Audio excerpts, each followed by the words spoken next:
Reka nongere ngo ikaze ukomeje gukurikirana ibiganiro amakuru agezweho, amakuru y'ibyegeranye, amakuru agiye atandukanye hano kuri FIFA Entertainment. Kandi reka mwutse gukora subscribe muri mutarayikora kugira tubane mu makuru yandi kandi gatano ku kandi. Meddy yashinze urusengero nyuma y'imyaka 12 abarizwa mu Bwongereza.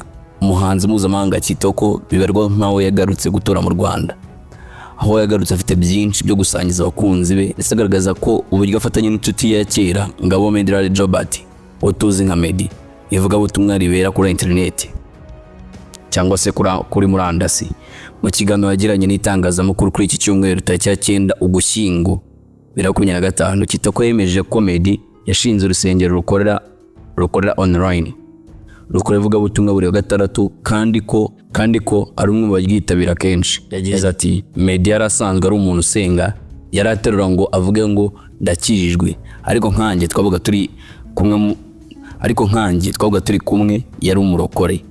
Uwo ni umugabo ufite umuryango mwiza, ikirenzeho kandi afite urusengero rukorera kuri murandasi, turasenga buri wa gatandatu.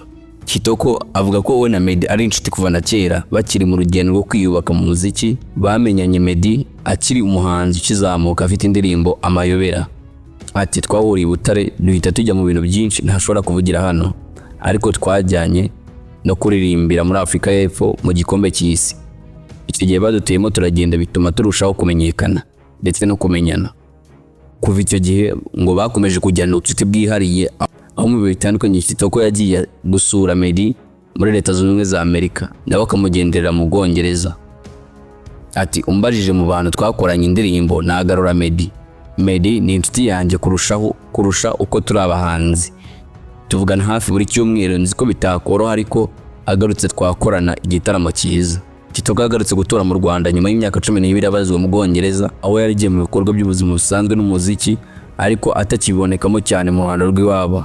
Yageze i Kigali ku cyumweru tariki ya 9 Ugushyingo 2025, avuga ko mu by'ibanze yitegura gukora harimo gushaka ibikorwa azitaho no kwitegura igitaramo azahuramo na Davido kizabera muri BK Arena tariki ya 15 Ukuboza 2025, cyatewe inkunga na Skol. Ati ntabwo nigeze ngira amahirwe yo gusabana n'abafana banjye cyane, iyo niyo mpamvu yatumye ngaruka mu Rwanda. Hanze ni heza bitewe n'ikigiye kurebayo, ariko iyo ugiye gusa uko abandi bagiye birakurangaza. Nanjye kuba nje hano nzibinzanye, sineza amahirwe yo gukora umuziki neza, nubwo habaye amahirwe yo kumenyekana byihuse. Mu myaka maze mu Bwongereza, Kitoko yavuze ko yabonye abantu baho bafata umwuga nk'umwuga nyawo, bakawushyiramo umurava n'ubushobozi bitandukanye n'uko yabonye umuziki ukorwa mu Rwanda. Kuva yagarutse, Kitoko yavuze ko yiteguye gutangira ibindi bikorwa bigaragaza urugendo rwe rushya, harimo n'indirimbo nshya ndetse n'ibitaramo bizatuma yongera kuganira n'abafana be ku mugaragaro. Reka nongere gukora subscribe n'utayikoze kugira tubane mu makuru kandi gatano ku kandi.